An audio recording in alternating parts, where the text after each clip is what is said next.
रोज जवान मरते हैं। क्या फर्क पड़ता है, सरहद पे तो रोज जवान मरते हैं। अरे वो मरते हैं तभी तो हम यहाँ मौज करते हैं। तुम मौत के नाम से कांप उठते हो, तुम मौत के नाम से कांप उठते हो। वो सीना तान के उसका इंतजार करते हैं। सुनता नहीं है किसी की, बस अपनी जिद पे अड़ा है। कितना जिद्दी है ना वो, जिसपे देशभक्ति का जुनून चढ़ा है। पिघला देने वाली गर्मी और जमा देने वाली ठंड में जब हम घरों में बैठे होते हैं ना, तब वो सीना तान के सरहद पर खड़े होते हैं। आदरणीय मुख्य अतिथि महोदय जी, अन्य अध्यापकगण व मेरे प्यारे मित्रों, जैसा कि हम सभी जानते हैं कि आज 26 जनवरी है, यानी कि गणतंत्र दिवस। आज पूरे भारत में गणतंत्र दिवस बड़ी ही धूमधाम से मनाया जाएगा। यह हमारा 74वां गणतंत्र दिवस है। आखिर क्या है गणतंत्र? क्या है गणतंत्र का अर्थ? गणतंत्र दो शब्दों से मिलकर बना है, गण और तंत्र। गण जिसका अर्थ है लोग और तंत्र जिसका अर्थ है शासन, अर्थात ऐसी व्यवस्था जिसमें देश लोगों का होता है, सरकार लोगों की होती है। हमारा देश 26 जनवरी 1950 को पूर्ण गणतंत्र राज्य बना था।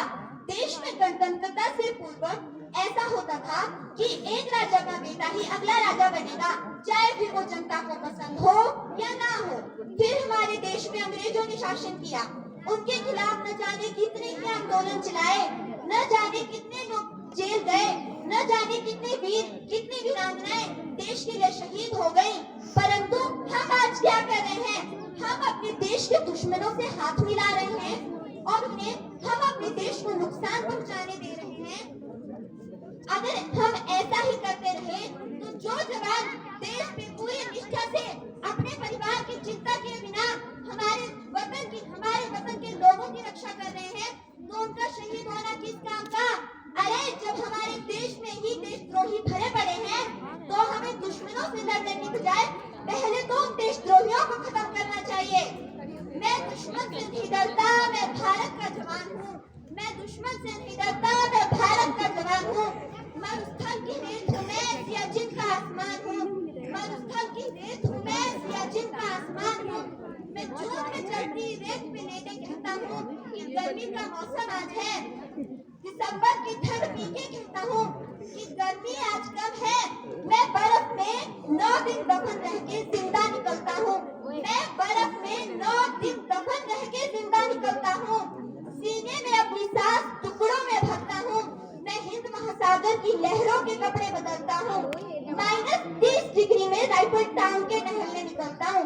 -30 डिग्री में राइफल टांग के टहलने निकलता हूँ। आदम जात की क्या औकात, जब मैं कुदरत से नहीं डरता। मैं भारत का जवान हूँ, मैं दुश्मन से नहीं डरता। महोदय, दर्द हद से तब गुजरने लगता है जब मेरी आंखों के सामने ताज, पुलवामा, छत्तीसगढ़ में शहीद हुए जवानों के शत अजले शरीर के टुकड़े, रेत के टीलों से ऊपर जाते लाशों के ढेर और कश्मीर की धूप से सनी सड़कों के दृश्य सामने आते हैं। उस पर कई लोगों का कहना ये कि मानवाधिकारों के पालना करते हुए देश उग्रवाद को मिटाया जा सकता है। महोदय, अब तो हमारा तिरंगा झंडा भी हमसे ये पूछने लगा है कि क्या बात है भारत, आजकल मैं घबराने से ज्यादा कफन में दफनाने के काम में आ रहा हूँ। महोदय, हृदय तो उस दिन ही फट गया जब पूर्णिमा अपने बेटे के चिथड़ों को देखकर बोली कि साहब, आप तो भर्ती में 1 इंच भी कम नहीं लेते, मैं आधा शरीर कैसे ले लूं? महोदय, आज इन देशद्रोहियों के कारण इन आतंकियों के बंगलों की नाकवानी हंसती है और हमारे शहीद हुए जवानों के आंगन की तुलसी रोती है। जब एक शहीद हुए जवान की विधवा की वेदना चीख चीख कर ये कहती है कि प्यार भी भरपूर गया, मांग का सिंदूर गया, नन्हे नोनी हालों की लंगोटियां जली गई, छोटी छोटी बेटियों की चोटियां जली गई। अरे आपकी नजर आगे भी मरा है साहब, मेरे घर की तो रोटियां ही चली गई। महोदय, किसी भी युद्ध को जीतने के लिए पहल करना आवश्यक है और इतिहास गवाह है कि पहल करने से बड़े बड़े युद्धों के परिणाम बदल देते हैं।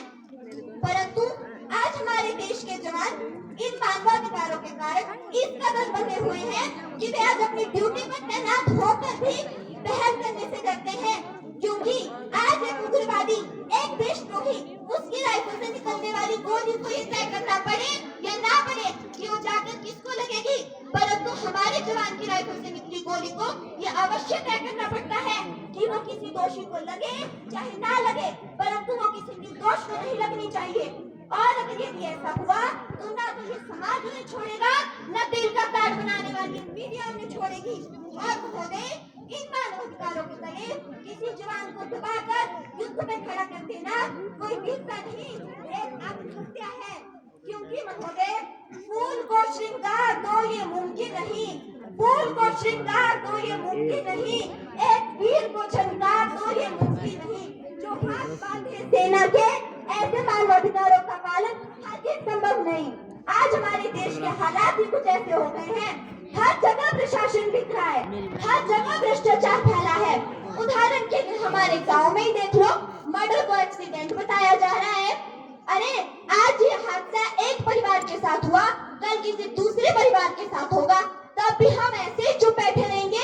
अगर यही हादसा किसी मंत्री या उसके बेटे या उसके परिवार में से किसी के साथ हुआ होता तो प्रशासन ने उस खूनी को सजा देने के लिए जमीन आसमान एक कर देना था, परंतु हमारे जवान देश पर सड़क पर खड़े रहकर अपनी सेवाएं देते रहे और उनके पीछे उनके परिवारों के साथ ऐसा होता रहे। अरे कायदा प्रशासन, धिक्कार ऐसे प्रशासन पे।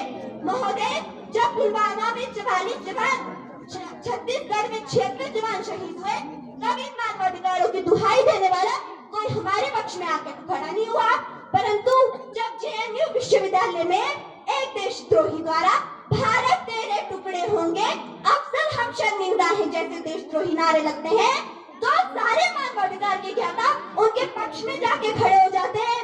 तभी तो आखिर क्या कहा था उस देशद्रोही ने कि तुम एक अफसर को मारोगे, हर घर से अफसर निकलेगा।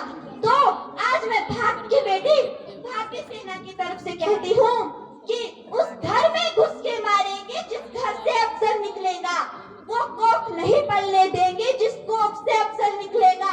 उठो देश के वीर जवानों, तुम सिंह बनकर दहाड़ दो और एक तिरंगा झंडा उस कन्हैया के सीने में गाड़ दो। महोदय, अंत में मैं अपनी वाणी को विराम देते हुए बस इतना ही कहना चाहती हूँ कि मुझे अफसोस है अपने देश की न्याय प्रक्रिया पर, जहाँ आज भी रात के 12 बजे अजमल कसाब जैसे आतंकी इन जैसे देशद्रोहियों के लिए सर्वोच्च न्यायालय के दरवाजे खोल दिए जाते हैं। ऐसे में देश से मानवाधिकारों की पालना करते हुए देश से उग्रवाद और आतंकवाद को मिटाया जा सकता है। अरे मानवाधिकारों की दुहाइयां देने वालों, सीमा पर लड़ा नहीं जाता चरखों से शोलों के आगे, सीमा पर लड़ा नहीं जाता चरखों से शोलों के आगे।